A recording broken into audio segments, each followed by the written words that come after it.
there were some reports about discrimination of people with Arabic or African roots. What can you tell us about that? Is this true? Did you experience something like this? Yes, I experienced that. There's a lot of hostility from the white women. They really don't like us to be in the train. Somebody was telling me I have to stand up, I have to go out. If I'm not a Ukrainian, I shouldn't be in the train of a Ukrainian. I should find anywhere I should go to. So it's really, really, really sad that we have to face this. And they prefer their pets, their animals, even before a black man or a black woman. So it's really sad. I'm really traumatized, first of all. I really understand women first, then children first, then men, but not animals, not pets before human beings.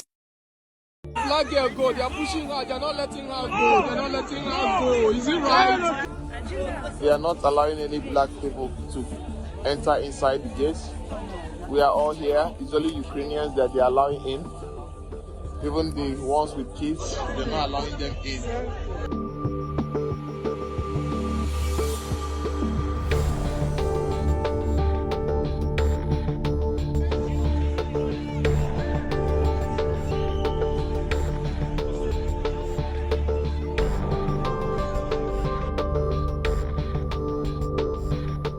Man, these people left without taking the blacks, man. None of the blacks, man.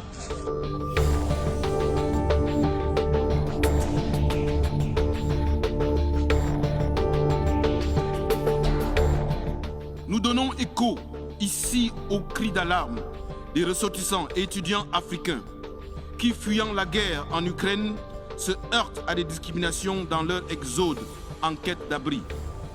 Cette situation est inacceptable.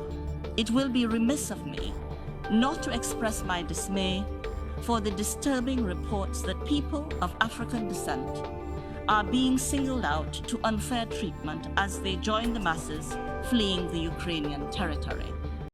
Begging.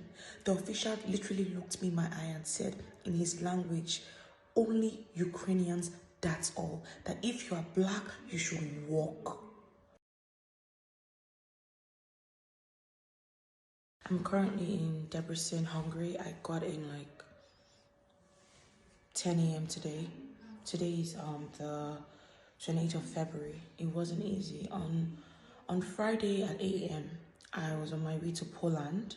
I took a commercial taxi and the taxi couldn't stay on the line of cars because literally cars had been there for 2 days. And when we dropped, on the Google map, it was saying a 1 hour walk.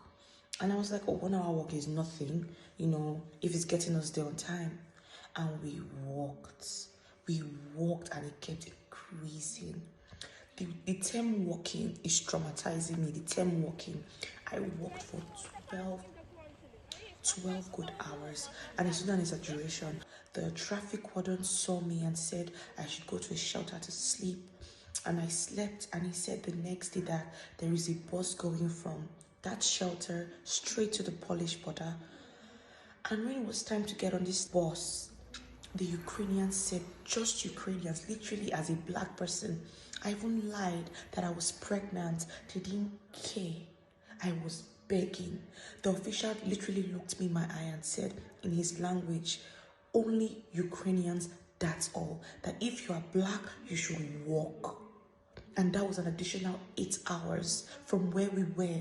By car, it was like 30 minutes. So we had to walk additional 8 hours. The problem isn't at the Polish border. It is at the Ukrainian border. Because you have to step out at the Ukrainian border to get on the Polish side. And the Ukrainians are only prioritizing their citizens. They don't care. They will push you. They will beat you. If you can make it, you make it. If you don't, you don't. Like, I took a nap and I still felt like I was still walking, like I hadn't crossed over. It's not fair. Like, we're just begging to go. I literally had to go back to my city after that experience, re-strategize, and took a train to Hungary. It wasn't even easy getting to Hungary. We had to pay. Those that didn't have money to pay, what would they do?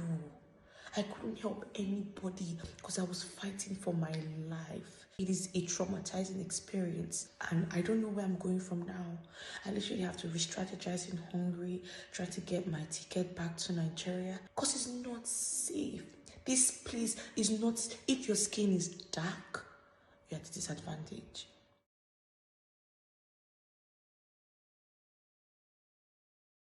On February 24, 2002, Russia launched a large-scale military invasion on Ukraine, marking a major escalation to a conflict that began in 2014. Several officials and analysts called the invasion the largest conventional military attack in Europe since World War II. In just 1 week, over 1 million refugees have fled Ukraine.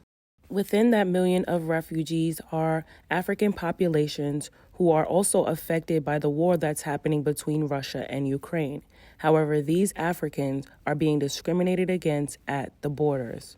African students and families are attempting to flee for safety, but border patrols are racially discriminating against them and enforcing Africans to wait hours and days at the border. They are insisting that Africans wait until European citizens, mainly women and children, are finished evacuating before they are able to access safely. Black girl go, they're pushing her, they're not letting her go, they're not letting her go. Is it right? Is it right? They're not letting the black girl go. They're not letting the black girl go. They're not letting the black girl go. They're not letting the black girl go. They're not letting the black girl go. They're not letting the black girl go. There's no words to describe people who are losing citizens, losing children, losing cities, and really might lose this war. In the middle of being subjugated by Russia, they still have time to say, wait, we hate Russia, but we hate you blackies more. And so move aside and let the Europeans on first. They even have a designated section for the Ukrainian pets. That's right, your cats, your dogs, your rabbits, your fleas, your mice, they can all get on first. They have a spot in Poland waiting for them. But you Africans and you Asians and you others, y'all gotta wait. Or you could walk. Pick one. My heart really goes out to the students over in Ukraine. One Jamaican student was held at gunpoint. There are hundreds of Nigerian students, hundreds of Indian students, hundreds of foreign students who are trapped in war zones in Ukraine. They don't have their parents. They don't have money. They don't have food. And they need help. We're so stranded. We've not eaten, no place to rest. We're just here. And like we just left the cold outside for like 6 hours. We've been outside. We've been begging, pushing, dragging. Like it's been so traumatic just trying to get into the border, and we're not able to get there. Since morning, we've been told that all Nigerians, the embassy has gotten buses for us and stuff, but we've not seen any.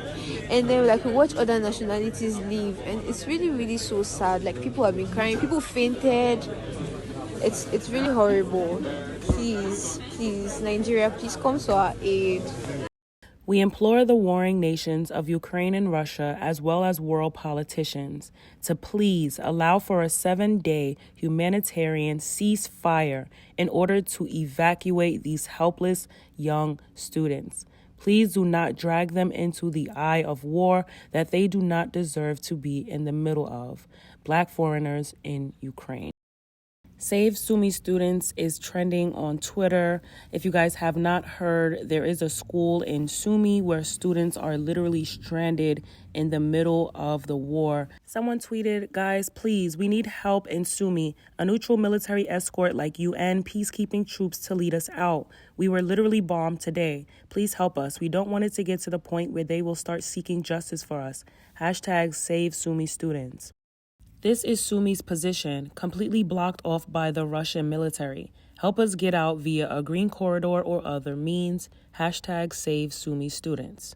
And based on this map, there's no way for those students to get out of there safely without intermediate help. The Grapevine tweeted, "On the world stage, everyone sings Kumbaya. But this is the reality of what it means to be Black globally. #Africans in Ukraine." And I 1000% agree. The media is portraying Ukraine as this smaller, innocent country that's being dominated by Russia because they might possibly join NATO. But the media is not shining a light on what the Ukrainians are doing to the foreigners in their country. You won't see that too much on CNN or Fox. You got to go to Twitter and Instagram and YouTube and I Am Eloho. Like, where's the national media coverage on what Ukraine is doing to Africans in their country? Where is it? It's like y'all want us to sympathize for Ukraine. Y'all want us to sympathize and feel bad, but then look what y'all do to the Africans in your country. Do unto others. Now, I do want to give a shout out to Shaka Bars. He's always on top of stuff like this and giving out quality information, updated information. I also want to give a shout out to Young Thug for using his platform to say, listen, you know, maybe some of us rappers should try our best to help out our fellow African brothers and sisters. So shout out to you. Y'all let me know down in the comment section. Feel free to just rant here. Like, let it out here. Say how you feel. Be real about how you feel. Let me know how you feel about what's going on in the comment section, child. It's really a lot. It's to the point where I really be like, God, is this it? Like, or is this the end? Is that your plan? Because it's not safe. This place is not, if your skin is dark, you're at a disadvantage.